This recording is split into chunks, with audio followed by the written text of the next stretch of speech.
Everyone, welcome back. Episode 55 of our podcast, Sip and Sports. I'm Dave. This is Chris. Chris, how are we?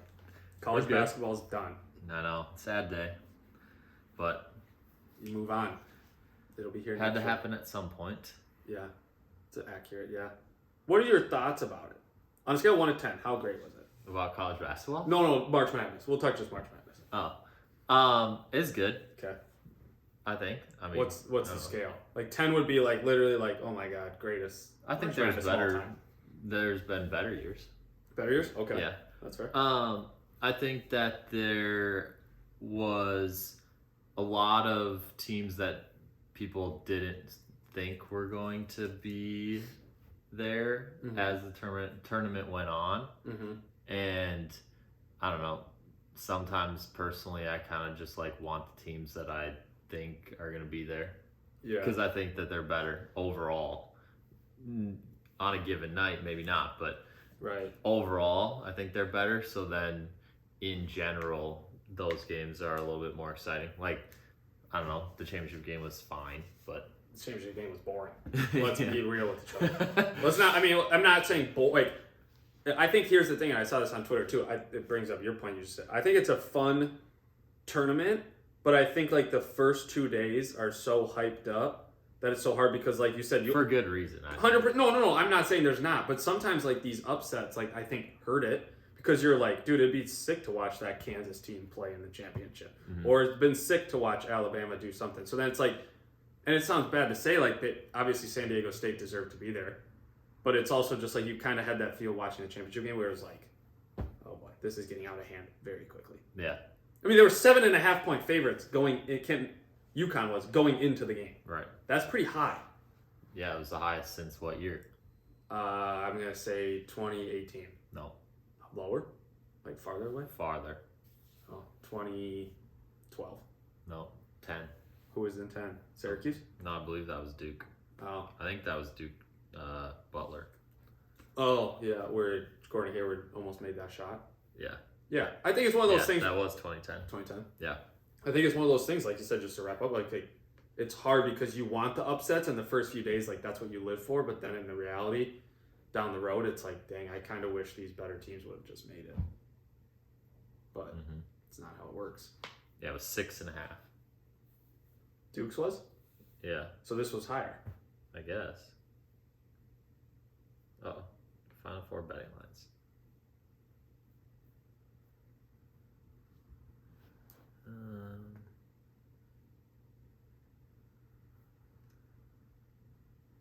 No, we want the championship.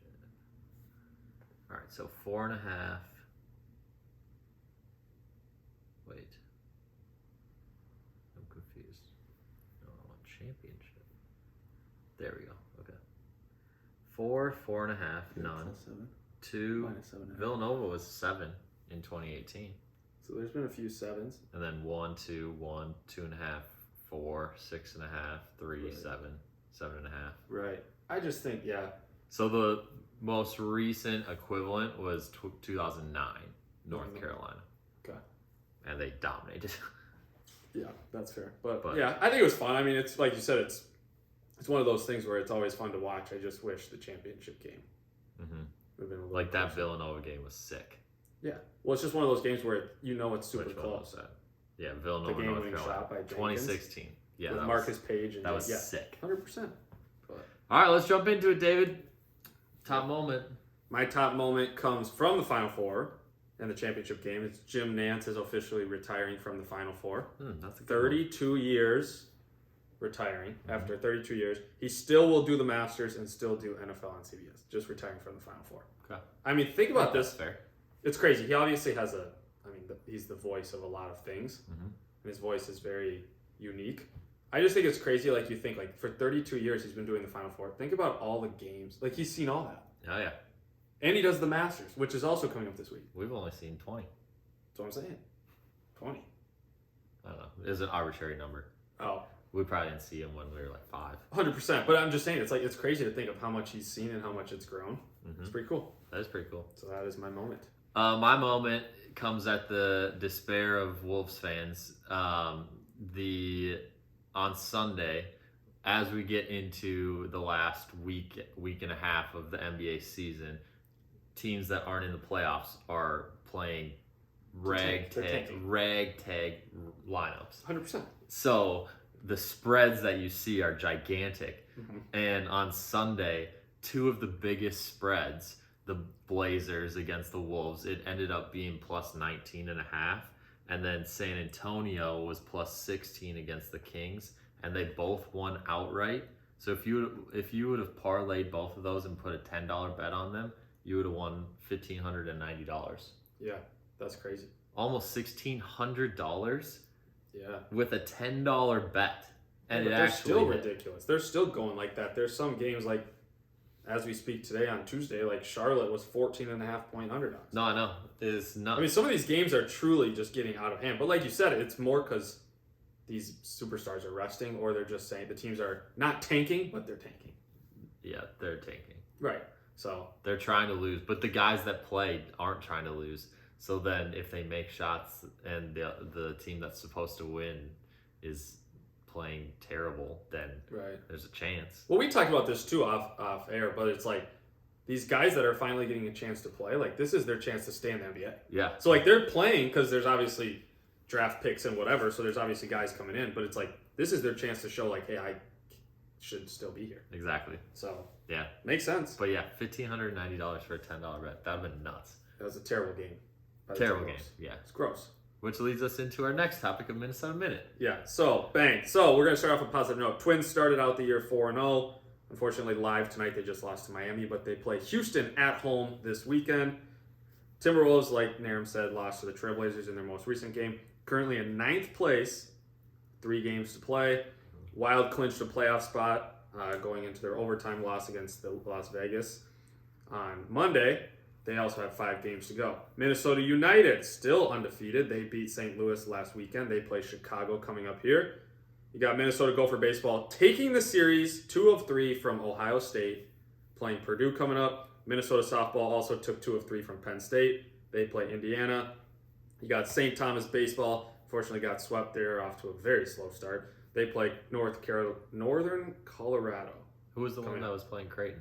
They were. That's who got swept by Creighton. Oh. St. Thomas got swept by Creighton. And the Gophers won one, so they're better still. Yeah. So and then that game also got canceled on Tuesday, midweek game between the Gophers. So we didn't even get to see it. And then also tonight, live, Gopher hockey is in the Frozen Four against Boston University. Okay. Gopher hockey, very good, very good. Hopefully they get it done. 100%. Bring it back. Excellent. All right. Betting recap for the week. Obviously, less college basketball. Actually, I feel like there was less NBA too, or less exciting NBA games to put down. Yeah, there was less. Yeah, but as you can see, it'll reflect in our numbers. David, overall, you were 15 and 18. Yeah, a lot lower. That's 33. Like, that used to be like one day's worth. On Saturdays. Yeah. So 15 and 18 overall. That was 13 and 11 NBA, which might be your best NBA week in a while. NBA is not good. And 2 and 7 NCAA basketball to finish it out. So 2 and 7, and both of those games came in the championship. No, the championship was on Monday, so that would be next week. But yeah, so not very good. Not very good in the Final Four. Yeah, Final Four was bad. Myself overall 21 and 24, and I was an even 15 and 15 NBA and 6 and 9 NCAA basketball. Yeah, that's tough, but NCAA basketball, done. Don't have to worry about it anymore. Yeah, done until next year. I think the NBA is so hard, though, because, like, first of all, you never know who's going to play. I'm looking forward to when the playoffs start. Yeah, because they'll actually play. The best players will play. Because I think I'll have a decent feel for that. And I think the spreads, speaking it into existence. Yeah, and I think, though, on top of that, like, the spreads will be closer, too, so it's like, I can just pick them, like, they're pick'ems. Where it's like, I'm hoping the team wins. But, I mean, maybe not the first round, but moving forward in there, yeah. Potentially, yeah. Hopefully. It's a good call, David. We'll see. We will. All right, let's go. Beer and seltzer. All right, we're back. We're back with the Nutrls. I think that's how you say it. This one is the raspberry. Do you know raspberry has a P in it? Raspberry? Yeah. Did you not? I did. It's a fun fact for the people that didn't. Now you know. Yeah, now you know. It's a learning podcast as well. Oh. For beer that we're going with, A little color I action. think that we've got. I think that we've done one other Left Hand Brewing Company one. I think that was the Milk Stout, Okay. the Nitro Milk Stout. Where's this at? Left Hand Brewing Company in Longmont, Colorado. Okay. But this one is a peanut butter milk stout Nitro, and it has a picture of a Peanut butter cup. peanut butter cup. So That's good because you know it's this weekend. it's Easter. You know what that is. The Reese's Eggs. They're back. Yeah, they are. Some's favorite. Some's not favorite. Some people like Reese's peanut butter cups over Reese's Eggs. Oh my god. That is dark, dark. Mm-hmm.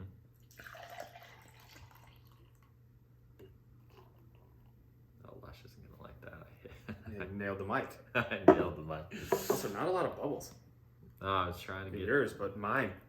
that. You have some. That kind of looks cool, though. Dude, that smells so good. Yeah, it actually does smell good. Oh, It smells like oh peanut my butter. god. Hopefully it tastes as good as it smells. All right, Look at this one smells. We're into the Nutrl. What flavor is this again? Raspberry. Raspberry. Raspberry.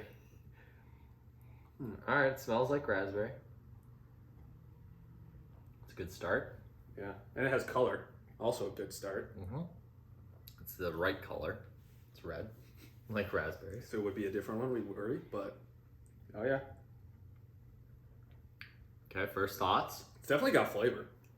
Mm-hmm. It's definitely got flavor. It's definitely got. I think the other one we tried didn't necessarily have. What was the other one? I can't remember. Was it mango? That sounds right. It's either mango or pineapple. But like, I think this one. I mean, I do like raspberries, so it's like it definitely plays a part. But it definitely tastes that way. Like you can definitely taste the raspberry flavor to it. So I think it does have a good amount of flavor. Yeah. Not a lot of carbonation in my opinion. What's your favorite fruit?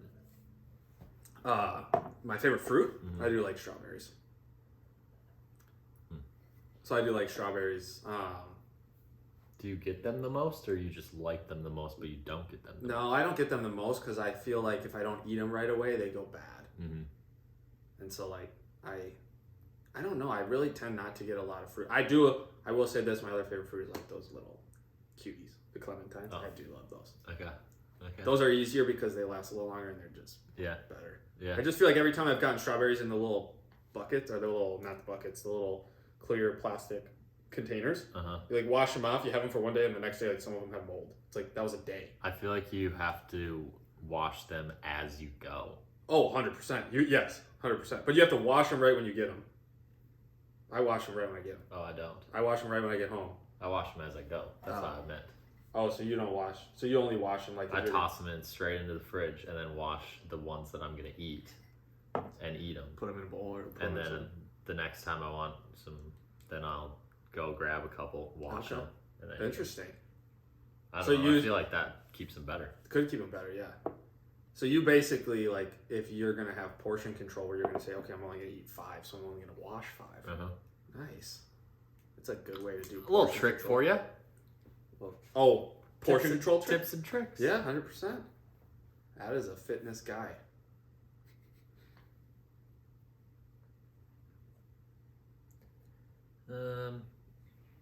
I think my favorite fruit might be a raspberry. Thanks for asking. Dave. Raspberry? Yeah. I think I knew that. Did you? I knew it was some I type get of them berry. the most. They're also the easiest, and they're easy to eat. What would you say is your least favorite fruit? Are mushrooms fruits? Huh? I don't think so. I think that's a vegetable. Oh, I thought it might be one of the avocado type of things. Avocado might be my favorite one, actually. Is that fruit? Is that avocado? Wait. I don't know. I guess I don't know the definitions of fruit, but like there's some that teeter because like, I think avocados. well, isn't it like if it grows or something, it grows from the ground? It's. I don't know, dude. But if avocado's a fruit, that's probably my favorite one. Yeah, I think avocado. I don't know. It's green though. That's why it makes me think of a vegetable. Yeah. I don't know. My least favorite is probably, I will say I got grapefruit. Oh, I do like pineapple too. If we're going off the rail, I do like pineapple. Like a fresh. You like watermelon? You're a huge watermelon guy. No. I think it started so far back. I've enjoyed it more, but it's not in my top 3. Wow. Okay. Yeah. Maybe just lately. Yeah. All right. What are you giving this? I'm giving this a 6.2. I think it's pretty good. I think it's definitely better than the first one we had. I think it has a lot more flavor. And it's just there's not a lot of carbonation, so it's. I think the hardest part is it's almost teetering towards like the. Not like, when it has no carbonation, it kind of tastes syrupy. I feel like it's almost on that edge, but it's not. Like you can kind of taste the syrupy, like it's kind of a little thicker because there's no carbonation. Okay. But I think feel like there's a little carbonation. 100%. That's why I'm saying like bubbles. It's not just 0% carbonation and 100% syrupy. It's kind of in the middle, or kind of. I think it's leaning more towards the syrupy side, but. Oh, interesting. I think it's good. I think it's good. I think it's pretty good as well. I'm giving it a 6.8. 6.8, nice. Yeah. Yeah. I could drink these. These are good. This is good. This is a way better flavor. The last one, not good. Yeah. But this one is actually pretty good. Solid. You'll be able to tell at the end is mine. Well, Mine's already probably gone. Yeah.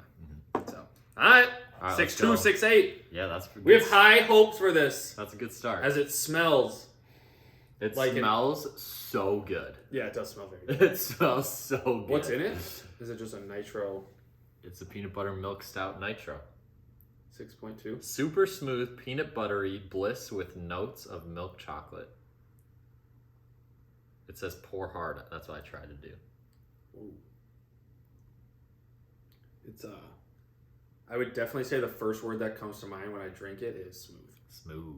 That's what the Nitro's doing.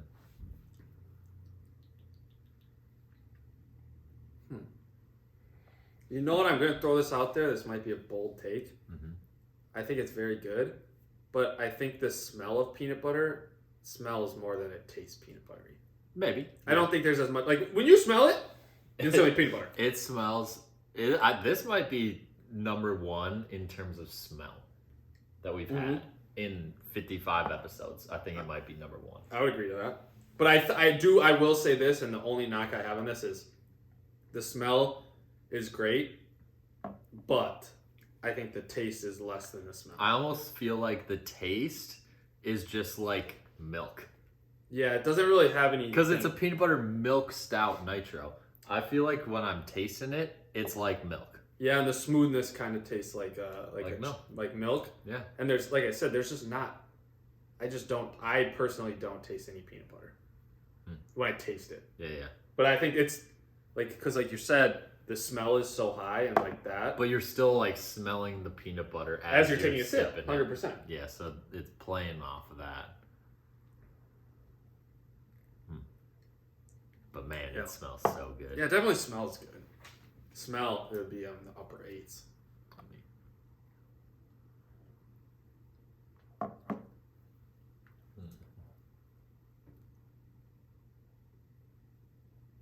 right. I'm going to give it a 5.9. I was a little disappointed. Really? I was a little disappointed because the smell, like I said, is upper 8s to me. This is literally the best smelling thing we've had. Best smell. The whole time. Yeah. But at the same time, I think the hardest part is like the taste to me just doesn't live up to that. So that's a bummer. It is. I'm going to give it a 7.0. 7.0. Yep. 7 flat. Yep. Because I love the flavor, or love the smell. Yep. Love the smell. That bumps it up. It's smooth. It's easy to drink. And I think that it has the combination of smell and the flavor of it bring it up together. Like, I think they're both good and they combine well. Okay. Yeah. That's a good assumption. That's a good, clean review right there of that. Yeah. The smoothness helped. I think the smoothness definitely I realized I liked Nitro. I like Nitros. Ah, because they're smooth. Because they're smooth, yeah. And it, especially when it's dark Nitros, then it can kind of like balance out some flavors that maybe I don't like as much in a darker beer. Got it. Interesting. That's pretty good. Yeah. So, that's what I think. Okay, that's, pretty good day for me. decent day for you. Yeah, I would say. I don't mind either of them. I think they're both good. I just don't know how many I would have of the... Right, totally. Yeah. So we got 6-2 for Dave, 6-8 for me on the Nutrl Raspberry. And then we got 5-9 for Dave, 7-0 for me on the Left Hand Brewing Co. Peanut Butter Milk Stout Nitro. That's a mouthful. That is. It's good, though. That's also what they call a review. A review, so bang, bang. All right, so we're wrapping up college basketball with a brief synopsis of the championship game. Would you like to give it for everybody, David? Yeah, I can go, I guess. I think, like I said in the intro, though, I think the championship game wasn't underwhelming, but, like, it was one of those things where, like, I mean, it started out close, obviously, and then San Diego State kind of went cold, and UConn just didn't stop scoring. Mm-hmm. So I do think along those lines it was kind of hard because it was like you could feel the momentum switch drastically. At the very beginning, San Diego State started off and made a couple shots. Yeah. And so they jumped out to like just a little bit of a lead right away. And then it was pretty much all UConn. There was a small glimmer of hope. Yeah. In the second half at like 8-9 minutes left, I think it was. Yeah. But after that and before that, not much. Yeah, I think it was hard because it's like you kind of look at like the box scores and stuff where it's like, okay, Bradley was 0 for 4, 2 of 9 shooting. Well, that's tough. Mensa was 0 of 4 shooting. Mm-hmm. 1 point. What's the big guy's name? Ladie, not having a great game. Stunk. He had a terrible game. Guy on the bench, 0 for 5, Parrish. But I think the hardest part was like they just went in that cold streak and they just couldn't get to the free throw line. They couldn't get a bucket. Multiple cold streaks. Yeah, and it's like, dude, I mean, in any game, especially the championship, you go cold, you're kind of screwed. Yeah, you got to limit the amount of stretches that you don't score any points. Right. Well, and the thing was, too, not only did they go cold, when they went cold, UConn just didn't stop scoring. I don't really remember any stretch that UConn struggled to score that much. No. Heck no. They were that, I mean, they're just all around that good. But it was, I'll say this, it kind of felt, and I'm going to relate it now to the women's game. Mm-hmm. It kind of felt like if you watch the women's game, like LSU, literally every shot went in. Mm-hmm. I mean, you scored 90-some points, which is great, but like even 102, I thought. Oh, they went over 100? I thought so. Oh, I thought it was 90. Either way, they score a lot of points. And so you look at it, and it's like 102. Yeah. So 102 to 85. Yep. But I'm saying, like, you watch that halftime, it's like literally they chuck up a 3 at half, banks it in. It's like, okay. Mm-hmm. That, unfortunately, is just how the cookie crumbles sometimes, and they just didn't miss. Which is crazy. Yep. I think that was, I will say this, and I think most people would probably agree. That game was more entertaining than the men's game. The women's stuff? Yeah, the women's. Yeah. I mean, they were honestly both kind of blowouts. I didn't watch the women's game because I was at the Wolves game, but they were definitely blowouts. So. But so here's a question for you. If we're going to now talk for a few seconds about the women's game. Mm-hmm. Thoughts on what happened at the end of the game. Thoughts on what's going on. Of course we're going to bring it up. I could really. You obviously didn't see it. You've obviously seen videos. It's literally the only thing people are talking about. Well, I think even if you lived under a rock, you'd still have seen this. Yeah. Somehow. I think that it's in the classic, tornado of media that they're just looking for things to create controversy over. Right. Like, literally, Caitlin Clark came out and was like, people should stop giving her flack. Like, yeah. Everybody needs to relax. It's just part of the game. Well, I think the hard part is it's like, when I was thinking about it, it's like, okay, I guess you can sit here and like first reaction is like, okay, what a POS. Like, oh my God, she followed her around and was doing that whole thing. Mm-hmm. And then you kind of watch, though, also like, obviously you see these highlights then of Caitlin Clark where it's like, okay, she's trash talking just as much. Like, that's part of what she, I mean, she's not a saint by any means. Don't get me wrong. She's a great player. She's obviously the best player in college basketball. And this year. From this year. But it's like, she's not a saint. I feel like she loves talking shit. Yeah. So if you talk it, then you got to be able to take it. And I'll say this, 110% honestly, she took it very well. Like, she didn't even acknowledge it. Exactly. And from these interviews she's had after, she's pretty much said, like, hey, this isn't right. Like, all this stuff. Like, hey, like, we're competitive. And if you're trying to grow the game, that was great to grow the game. Now it's kind of got that thing where it's like, what's going to happen next year? Or how, talking about it. Yeah, 100%. You want to grow the game. That's great. And I think the hardest part, too, I don't ever like to criticize, like, players or refs during the game. I just, especially we've already talked about the Timberwolves game when the Celtics came in town and the coach ran halfway on the court. Mm-hmm.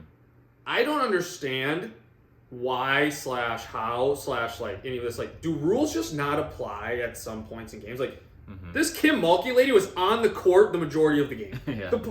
There was at least 4 possessions the ref had to push her back. Yeah. It was like, hey, stay back. Tee your ass up! I'm sorry for my language. Do it! I don't care.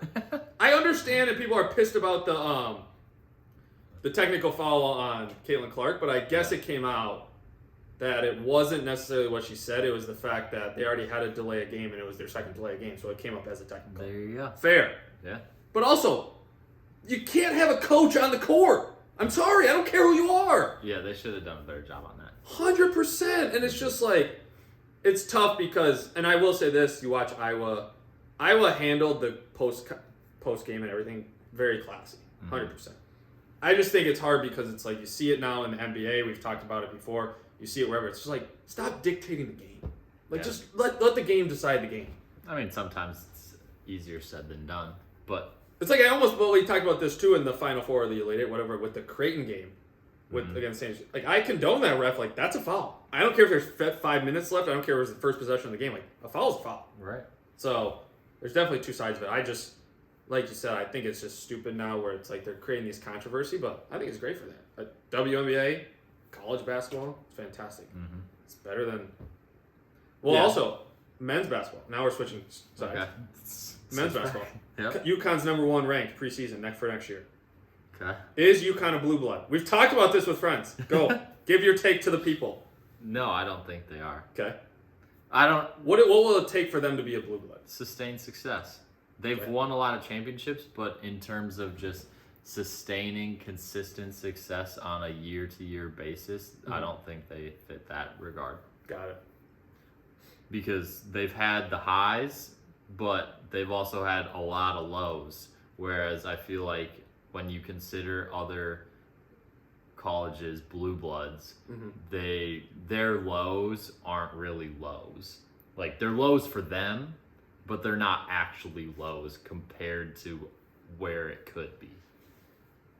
Well, I would say this year's a little different though, because I would say this year North Carolina not making the tournament is a very big low. Yeah, that's a huge low. Yeah, that's one. I mean, and you have what do you have? So you have Kansas, Duke, North Carolina, Kentucky, UCLA. Yeah, there's 5. And we've talked about this before, and we talked about it yesterday. But like, so given that most of these teams, like UCLA, really hasn't done anything really spectacular for a long time. Well, they've been to the Sweet 16 3 years in a row. So would you rather go to the Sweet 16 or win the national championship 5 times? Well, that's a different conversation. But that so what you're talking about is if you make it to the Sweet 16. I'm talking literally the last 3 years.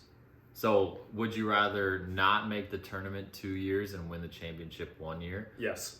I'm going to answer your question before you even give me the other argument. Yes, you won a national championship. It's like the Super Bowl. If the Vikings win the Super Bowl, we're set for life. Yeah, I'm not saying that I would choose the 3 Sweet 16s in a row over the national championship. I'm just saying that in terms of sustained success, plus having the history of the pedigree with the championships. Okay. I don't know if UConn is necessarily in it. I think that they've moved themselves into... They moved the needle closer. They've moved themselves into the discussion. Next team that would join that conversation. First team in. Like first team out, first team in. They're the first team out. Yeah, so they could work their way in to next team in. Yeah. Right. Okay. Because I think for a while there, I think the team or the school that everybody was considering as the closest to the Blue Bloods was Indiana. Oh, because of their past success. Right. Got it. So here's a question. What were you going to say? I thought you were going to say UConn because there's been that tweet you showed us that was like UConn was the next. I mean, they were pretty close. That was 5 championships in 20-some years. Well, that was still when they had 4 before. this most recent one. Right. But I would say I think UConn going like up until this year, they were the ones that, or sorry, Indiana. Indiana was the closest to the other 5 blue bloods. Now, I think that UConn is the closest, but I don't necessarily think that they've joined the pack of blue bloods quite yet. Okay. Because they haven't had the sustained. Whoa, what? Let's say it quick. That is a tongue twister, let me tell you. Sustained success on a year-to-year basis in a long period of time. Got it. They've had they've had enough highs, like they've won enough championships to be considered in it, but they've also had way too many years where they don't even make the tournament. Right. Which doesn't really ever happen to other blue bloods, other than one-off years. Right, 100%. Like you said, like those 5 teams you can almost guarantee are going to make the tournament, if not potentially put their name in the running to win the tournament. Exactly. Every year. Yep. Especially make Sweet 16. I mean, it's rare to not have those teams make the Sweet 16. Exactly. Obviously, this was a one-off with North Carolina, obviously, like we said. Yep. But I think it's one of those things where it's, like you said, I agree to that. So is in your opinion, is it once a blue blood, always a blue blood?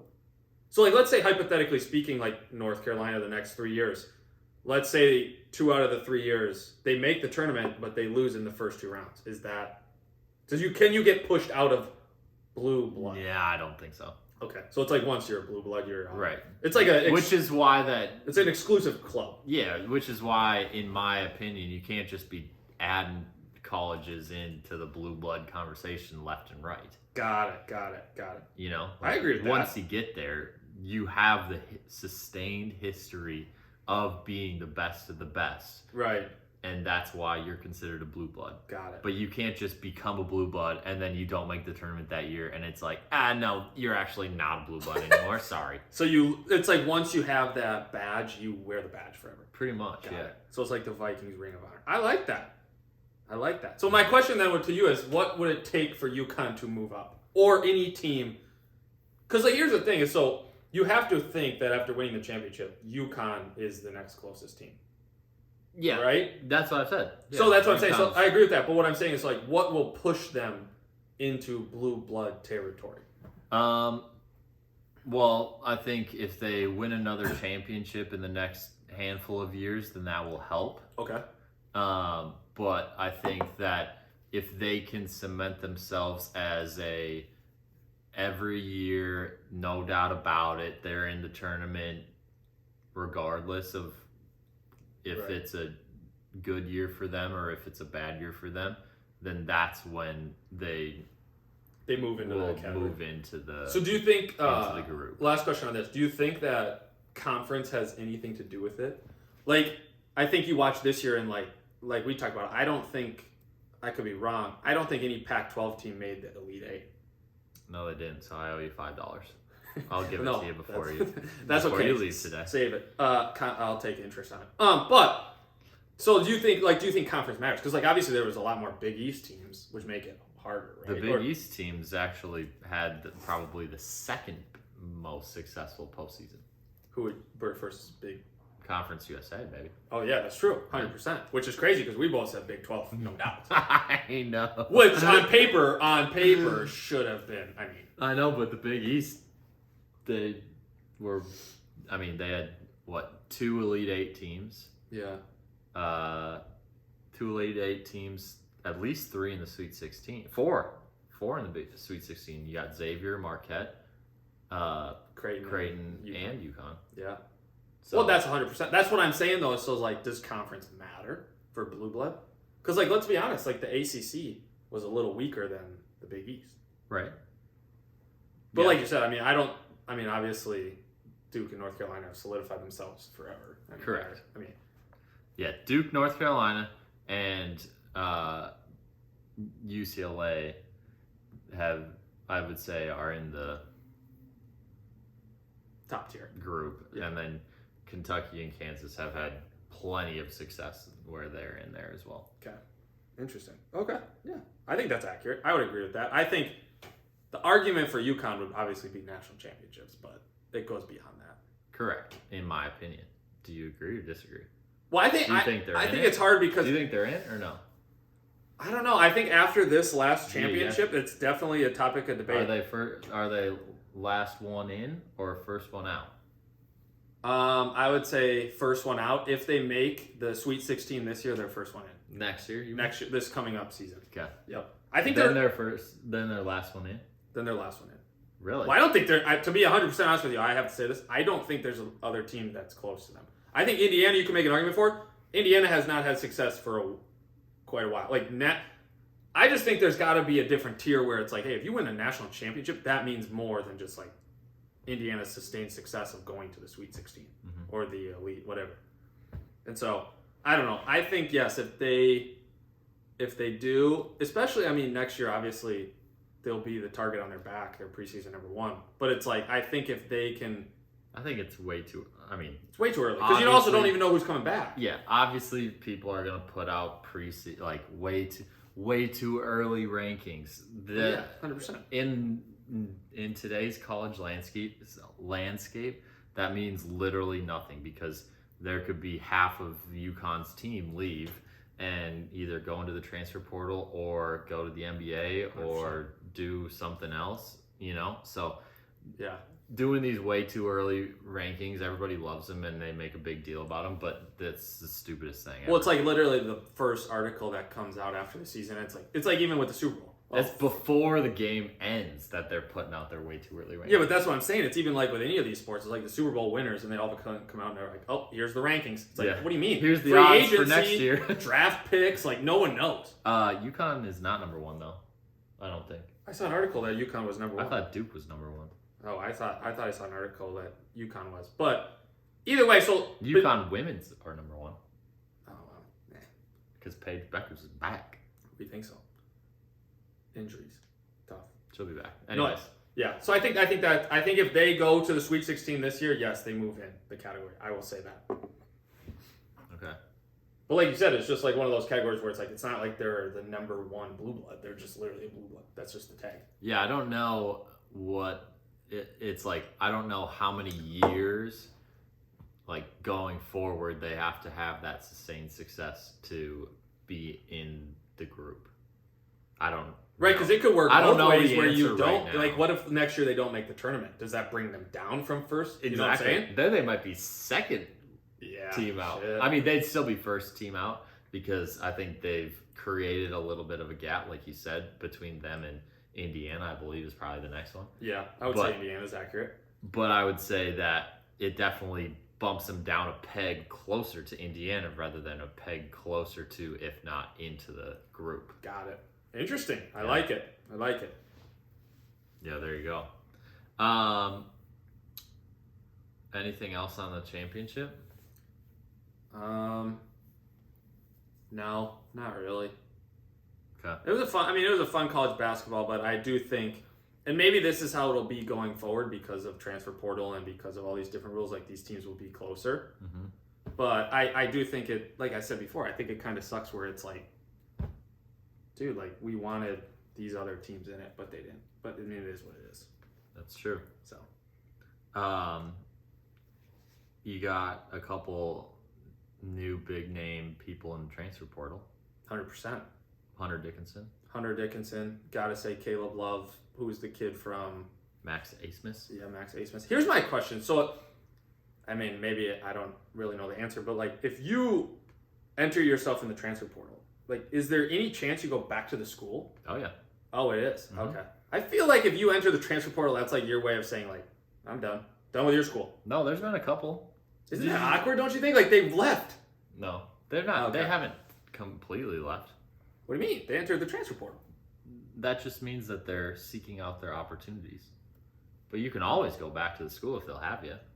Yeah, I guess that's crazy. It just depends on the relationship that is there. Right. You know, like I feel like Caleb Love would never go back to North Carolina. Correct. I don't either. But, I mean, could you see Max Asmus going back to Oral Roberts if he decided, no, I want to go back to Oral Roberts? Probably. They would probably take him, 100%. Take him with open arms. 100%. Yeah, I guess it does depend. But that's my thing. So, like, obviously you're checking stuff out. I think, like you said, I think it definitely depends on the relationship. Mm-hmm. I do think if a guy like him is what? He's got to be a senior or Yeah, I believe he has one more left. year. Yeah. And I think Hunter Dickinson has one more. One or two. So, yeah. And especially for those guys, I think the hard part is kind of like we talked about last week, though, like NIL is the biggest part of all this. Probably. Because they're making more than they would if they went undrafted or were a back-end second-round pick in the NBA draft. Right, 100%. And I think you give a guy like A. Smith and you give a guy like Hunter Dickinson, like, they can make a decent NIL deal with somebody. Oh, yeah. Just depends on who will take them. Mm-hmm. So, and the best situation for their career. Their promotion, essentially. Yeah. Do you think either one of those three that we just named? Which three? So Caleb Love, Uh-huh. A. Smith. Is that how you say his last name? A. Smith? Yeah. Doesn't it have a B in there? Yeah. Interesting. Silent B. Yeah. So do you think any of them have a chance, and Hunter Dickinson, so those three, have a chance at the NBA? I would say Caleb Love has to be the highest one. Oh, easily. Yeah. Because he's got decent size and he's a scoring guard. He's athletic, yeah. Yeah. Okay. I think Hunter Dickinson is too slow and he's too post dominant in his game. He's tried to step out and it worked okay, but his go-to is inside scoring and he's a little bit too slow compared to all the other centers. Right. Too slow / not athletic enough. And I think you have to be able to score from all. I mean, now in the NBA, you either have to score or you have to be an athletic, long, big. And I don't think he's really either of those. Yeah. And then I think A. Smith is a little bit too small. Okay. To be. Might be one of those guys where it's NBA. like somebody takes a chance on him and then G League or something. And I mean, he's a scorer, but he is very small. Yeah, but he's small. You're not going to draft him or add him to your team and he's just going to come in and be the scorer. Right. That's true. So you got to find other ways to impact stuff. And I think that Caleb Love has the most natural step into a role like that. Okay, fair. I would agree with that. You agree with that? Yeah, I think Caleb Love for sure. I think Caleb Love should have gone the one year they won the national championship. He didn't need another year, but this year definitely didn't help his stock. It didn't help. No. So. Yeah, we'll see where everybody lands. Yeah. See if the Gophers get anybody. They got the Pepperdine guy. Did he actually sign? Yeah. Oh, okay. Mm-hmm. He's in. Okay. So it'll be nice that we actually have a good point guard now. Somebody's got to run the show. Mm-hmm. Yeah. I mean, honestly, they should just get a ton of transfers and get guys that can actually play basketball. Yeah. And stop. Yeah. Well, yeah, that would be the goal. Mm-hmm. Yeah. But like you said, I think, and we talked about this too before, like, it's hard when you're a school like the U of M and the NIL is just not there. Non-existent. It's literally non-existent. And then you look at other schools, like Indiana is known as one of the biggest NIL schools. Yeah. And so it's hard to even compete. And hopefully that will start to change over time. Like, obviously over time, but I think it's just so hard too, where it's like, okay, the NIL's not here. I have 1 or 2 more years of school. Well, of course I'm going to transfer. Mm-hmm. Like, why wouldn't I transfer? So. Right. It's true. Just separating it, or expanding the gap. Yep. But it'll change, hopefully. Maybe. All right. Let's wrap up college basketball there. Boom. Done. It's wrapped for the 2022-2023 season. Crazy. That's all she wrote. And then for the next little bits and pieces. Snippet? We got last week of the NBA regular season. Yep. Wraps up on Sunday. Everybody, I feel like literally every team plays on Sunday. Yeah, I think that you kind of, because I think they do it so like everyone plays Sunday and then everyone has the same amount of days off before like the playing games and the. Yeah, the playing games are next Tuesday. Mm-hmm. So lucky us, we get to watch the playing games while we're recording next week. Good and bad. Yeah, could be disappointing. Okay, so little preview picture going into the last couple days. Yep. Everybody's got around 3 to 4 games left. Yep. As of this recording. Yep. Denver, Memphis, Sacramento in the West are locked in. Mm-hmm. Top 3 seeds. Then you got Phoenix as a pretty sizable advantage on the Clippers for the 4 seed. Yeah. locked in. Obviously, these are locked into playoffs. Like they're for sure in the playoffs. But yes, 4 seed. Not the Suns. They're not technically in the actual playoffs, not the play-in. Oh yeah, okay, yeah, that's accurate. Yeah. So I feel like the Suns are clearly going to have the advantage for the 4 seed. Then it's really a big clump. You got the Clippers, the Warriors, the Lakers, and the Pelicans. They're all within a half game. From 5 to 8. That's the next big clump. 5 to 8. And you could argue that the 6th seed is the one that everybody wants. To play the Kings. They want to play the Kings. Right. 100%. Younger, less experienced, first time to playoffs in a bajillion years. So, I mean, everybody wants the 6th seed. We'll see who gets it. Yeah. So you got Clippers, Warriors, Lakers, Pelicans, 5 to 8. And then you got the Wolves at 9, the Thunder at 10. So that's kind of the next. Mavericks at That's 11, I would say the next big clump, I guess. You got a game and a half separating the Wolves and the Pelicans, 8-9, and then you got a game separating the Wolves and the Thunder, and then an additional game separating the Thunder and the Mavericks, and the Jazz are pretty much. Mavericks have been just such a disappointment. So disappointing. They've lost 3 in a row. They're 3-7 in their last 10, and if they could actually just go 500, they would probably be in the 9th spot over the Timberwolves. But 100%. now you got people saying that they're trying to lose their last couple games, and so they can keep their draft pick. Because if it's top 10, if they're in the top 10 of the draft for this upcoming year, then they get to keep their pick. If it's 11 and below in the first round, then they have to give it to, I believe, the Nets. The Nets for Kyrie. Was that part of the Kyrie? I think so. I mean, here's the So that's where it's like they're trying, because you got 5 teams that don't make the playoffs in the West, and you got 5 teams in the East. So if you are a bottom 10 team, right, 1 to 10, then that would mean that you're not in the play-in game scenario. So here's a question for you: if you're a which would player, mean that they would be more likely to keep their pick. if you're a player, like, how do you go about that? Well, Like, are you still just trying to win?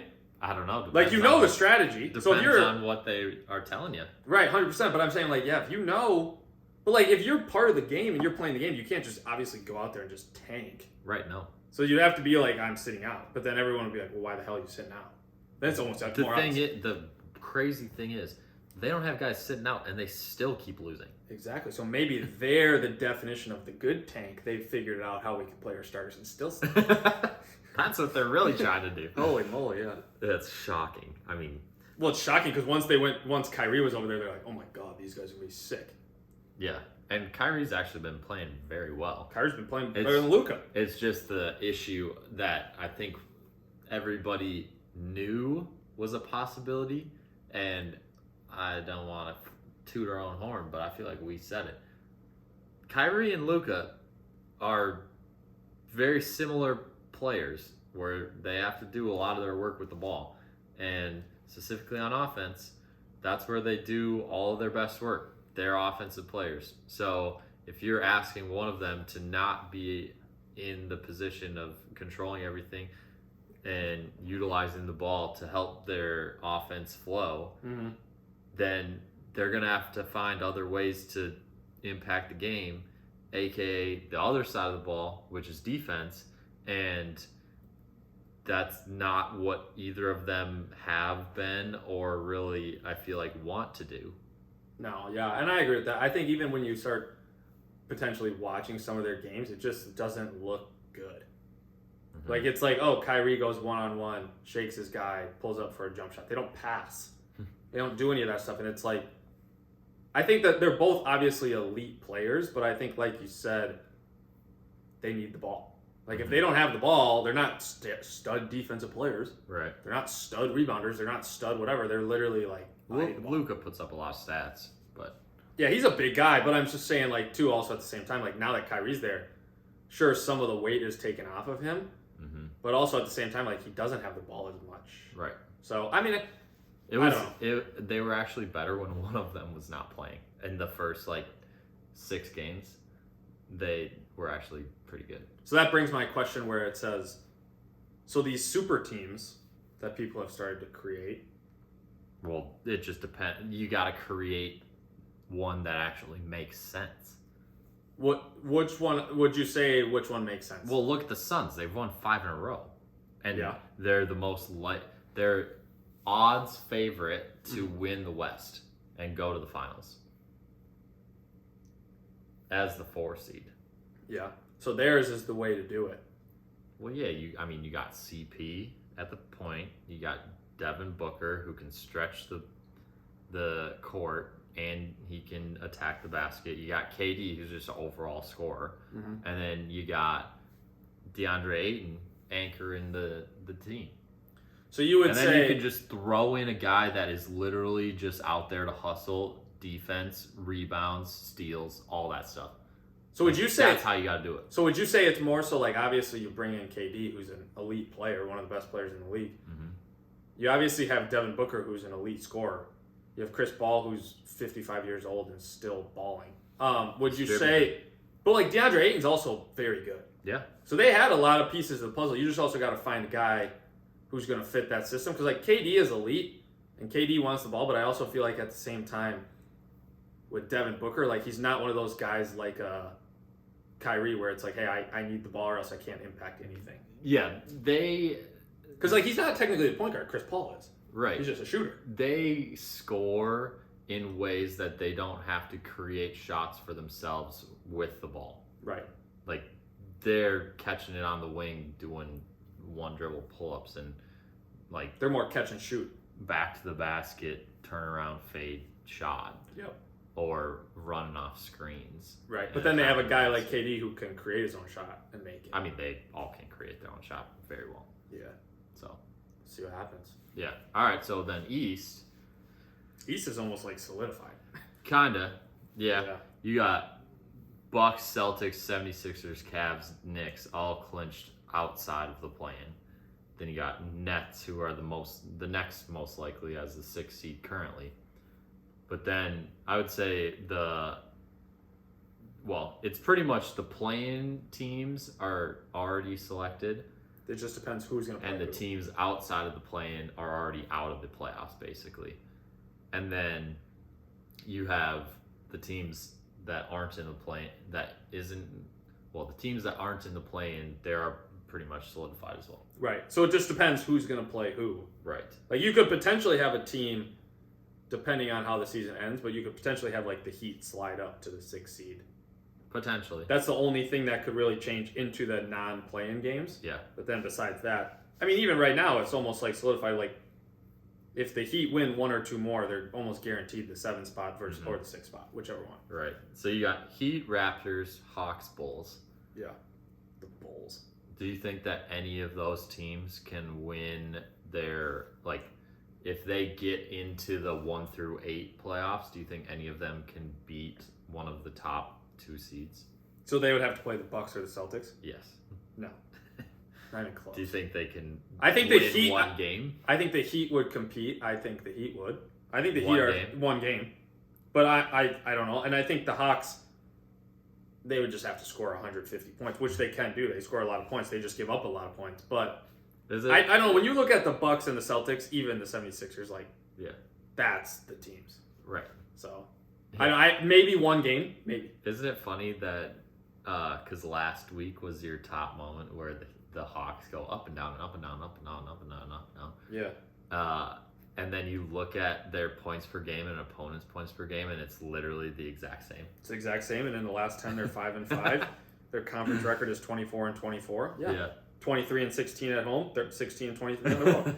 I mean, they're literally the most 500. But I'm just saying, like, I think what's crazy about them is that is nuts. They have some good players, but also at the same time, like, I don't know. I don't think any of those teams compete. But I'll say the same thing.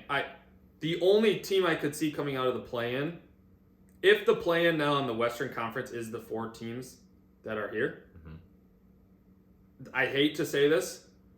The Lakers. I think the Timberwolves do match up decent. I've said this before with the Grizzlies. I think we're okay. We could win 1 or 2, I don't know about a whole series. I think they just kind of beat us up and we are so soft that like we don't do that. But I think the Lakers could take that next step. Because like if the Lakers were the 7th seed and they won it, they'd play the Grizzlies. Correct. I think they could. I mean, I think you always have to give credit where it's like, okay, it's LeBron James and Anthony Davis and Austin Reeves. Shout out.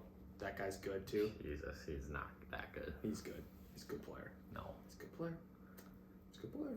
But yeah, I think that's kind of one of those things where, like you said, I think the 6th seed will have the best chance to play whoever plays the Kings. Like if you're Golden State, you want to stay right here. Because if you go to 5, you have to play the Suns. Right. Heck no. Great series. And then you have to be on the side of the Nuggets. Right. If you're the 6th, that's the other benefit. You get to play the Kings the first round, and then you play the Grizzlies or a team that came out of the play-in. And it's not like any of the other teams really scare you. Yeah. You want to know what's crazy is there's only one team. Don't look at your screen. What team in the Western Conference has a winning record on the road? It's only one team. One team is 500. Two teams are 500. In all of the Western Conference. In all of the Western Conference. Which team do you think has a above 500 record? So not 500. There's 2 teams that have 500. What team has an above 500 away record? One team. Probably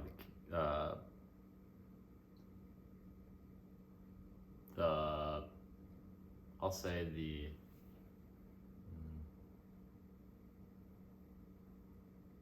the Grizzlies. You were about to say the Kings. It's the Kings. Dang. The Grizzlies are 34-6 at home. Should have trusted myself. 15-23. Kings are 23-17 at home. 24-14 on the road. Wow, that's Clippers really and Nuggets are both 500. 24-14 on the road. That's very good. Very good. I mean, they score 121 points. They score the most points in the NBA on average. Yeah, they do. By 3-4 points. But I think, like you said, I think teams want to play them because inexperience, young. Yeah. And I think they're one of the teams where it's like they have good players, but like when you look at the rest of the teams, like I think the Clippers also would be a team you might want to play. I don't think the Clippers are that good. Paul George is hurt. It depends on if he comes back. Yeah, true. Yeah, but we'll see. Yeah, we'll give you a more clear playoff picture next week. Yeah, when we have it. When we have the seeds and the play-in is starting. Yeah. Anything else on the last week of the regular season for the NBA? No, I think it should be exciting. I've said this before. I cannot believe how long the NBA season goes. Playoffs go till June? Yeah, it does. Dude, it's April. The season ends on Sunday. Yeah.